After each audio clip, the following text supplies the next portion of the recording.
আজি पर्यंत नरेंद्र मोदी भारतीय जनता पार्टी भितर अभिसंवादित नेता थिले। तांको आगरे ठिया हबार शक्ति बा सामर्थ्य कौनसी नेतांकर नथिला।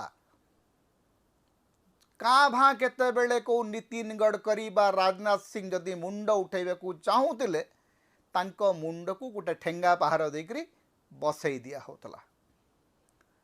राष्ट्रीय स्वयंसेवक संघ जेते चाहिए मध्य नरेंद्र मोदी व्यक्तित्व को खर्ब करिबार उद्यम विरत रहउतला, कारण भय थिला। एबे परिस्थिति बदली।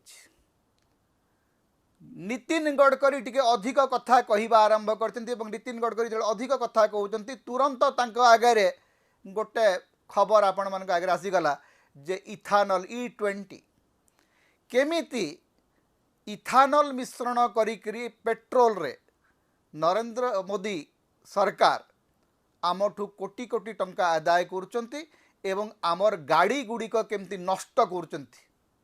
कारण 2024 पूर्वरु आमे जो गाड़ी गुड़िक तैयारी करथिले से गुड़िक इथानल कंपैटिबिलिटी तार नथिला। अर्थात इथानल मिश्रित पेट्रोल से जदि पड़िबो ताहले से गाड़ी गुड़िकर माइलेज कमिबो एवं तार जीवन आयुष्य मध्य कमिबो। तेणु प्रत्येक भारतीयंकर गाड़ी को आस्ते आस्ते गोटे कबाड़ी खाना को पठेबार षड्यंत्र कराही भारत सरकार तरफ। किंतु भारत सरकार जो षड्यंत्र यार सबू दोष वर्तमान लदी दिया होउची गडकरी मुंडरे। कारण गडकरी पुओ सर्वाधिक इथानल सप्लाय करुचंती। अर्थात बापा नीति निर्धारण करुचंती, पुओ लाभवान होचंती।